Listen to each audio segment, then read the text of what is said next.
Guys, আজ আমরা যে বিষয়টিকে আলোচনা করব সেটা হচ্ছে খুবই গুরুত্বপূর্ণ একটা টপিক, যার নাম হচ্ছে short story as a literary জানরা।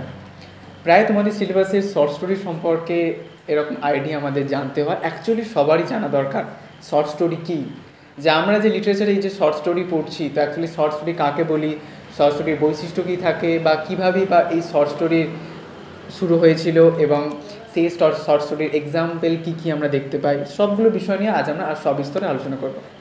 তো প্রথমেই যেটা বলার সেটা হচ্ছে যে এই শর্ট স্টোরিটা অ্যাকচুয়ালি কী।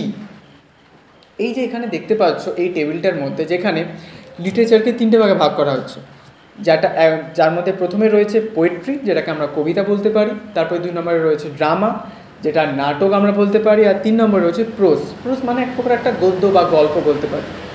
এবং সেই প্রোজকেই দুটো ভাগে ভাগ করা হচ্ছে, একটা নন ফিকশন, একটা ফিকশন।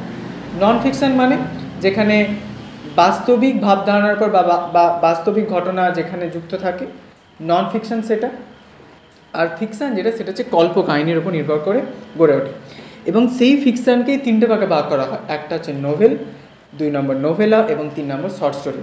তাহলে শর্ট স্টোরি হচ্ছে একটা ফিকশনাল প্রোজ, মানে একটা কল্পকাহিনী, একটা গদ্য, ঠিক আছে, সেটাকে আমরা শর্ট স্টোরি বলি।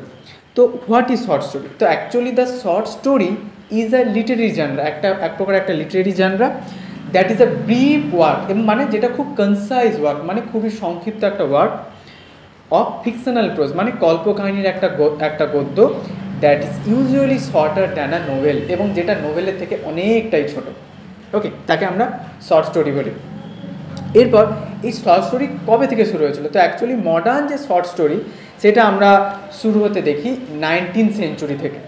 ওকে, অর্থাৎ 1801 থেকে 1899 সালের মধ্য থেকে আমরা এই শর্ট স্টোরির যে নতুন যে যাত্রাপথ, সেই যাত্রাপথ আমরা জানতে পারি। তো অ্যাকচুয়ালি শর্ট স্টোরিটা কীভাবে সৃষ্টি হলো? তো আগেকার দিনে মানুষ কী করতো, মুখে মুখে গল্প বলার একটা ট্র্যাডিশন ছিল, যেটাকে ওরাল স্টোরি টেলিং বলা হয়। তো সেইখানে তারা বিভিন্ন ফেবলস বলতো, ফেয়ারি টেলস মানে পড়িতে বিভিন্ন গল্প বলতো, অ্যানেকডটস বলতো, তো সব জিনিসগুলো তারা মুখে মুখে বলতো। তো সেগুলোই যখন খাতায় লেখা শুরু হলো বা কাগজের পাতায় লেখানো শুরু হলো শর্ট স্টোরি আকারে, মানে ছোটো ছোটো গল্প আকারে, তখন সেটা শর্ট স্টোরি হিসেবে পরিচিত হতে শুরু করলো।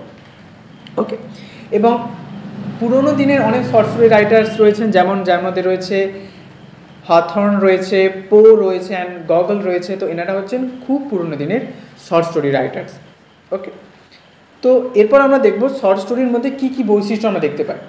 প্রথমেই যেটা বলার সেটা হচ্ছে যে 1 নম্বর যে পয়েন্ট, সেটা হচ্ছে লেন্থ।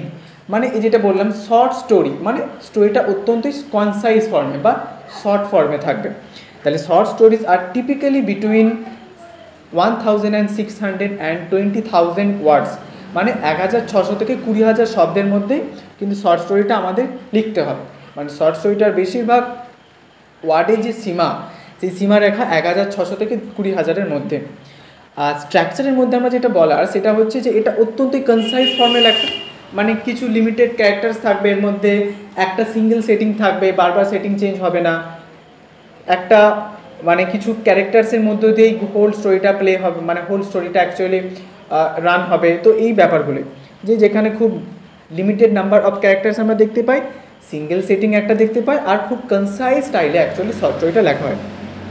এরপর পারপাস কি? অ্যাকচুয়ালি শর্ট স্টোরির পারপাস হচ্ছে, শর্ট স্টোরি হচ্ছে অনেকটা আমরা বলতে পারি যে মানে শর্ট স্টোরি হচ্ছে এমন একটা ছোট গল্প, যেই ছোট গল্পের মধ্য দিয়ে রাইটার আমাদেরকে একটা নৈতিক কোনো বিষয়বস্তু সম্পর্কে একটা কিছু শিখিয়ে যায়। সেটা হবে হয়তো কোনো এন্টারটেনমেন্টের মাধ্যমে, বা হবে হয়তো এমন কোনো ক্যারেক্টার আমরা দেখতে পাই যে ক্যারেক্টার্সে তারা কি কি ভুল করছে, সেগুলো থেকে আমরা শিখতে পারি। তো অ্যাকচুয়ালি 3টে পারপাস রয়েছে। প্রথম এক নম্বর পারপাস টু এন্টারটেন করা, যে আমরা যে সেটা পড়ে একটু এন্টারটেন হব, একটু বিনোদন লাভ করব। 2 নম্বর পয়েন্ট টু টিচ করতে, আমাদের শেখাতে। আর 3 নম্বর পয়েন্ট হচ্ছে টু রেজ কোয়েশ্চেন্স, এবং আমাদেরকে কোয়েশ্চেন্স মানে আমাদের মনে প্রশ্ন জেগে ওঠে ওই শর্ট স্টোরিটা নিয়ে। আরেকটা যেটা খুব গুরুত্বপূর্ণ বৈশিষ্ট্য আমরা জানি, সেটা হচ্ছে যে শর্ট স্টোরি এমন জায়গায় শেষ হয় যেখানে আমাদের প্রতিটা রিডারদের মনে একটাই প্রশ্ন থাকে, এরপর অ্যাকচুয়ালি কী হলো। এই প্রশ্নটা আমাদের সমস্ত রিডারদের মনে থাকবেই। সেটাই হচ্ছে শর্ট স্টোরি একটা খুবই গুরুত্বপূর্ণ বৈশিষ্ট্য। যে শর্ট স্টোরিটা এমন জায়গায় এন্ড হবে, তারপরেও রিডারদের মনে প্রশ্ন থাকবে যে অ্যাকচুয়ালি এরপর কী হলো, যেটাকে সাসপেন্স আমাদের মধ্যে একটা ক্রিয়েট হয়ে যাচ্ছে, যেটা প্রতিটা শর্ট স্টোরি রাইটার্স তার রাইটিংয়ের মধ্যে করে থাকেন।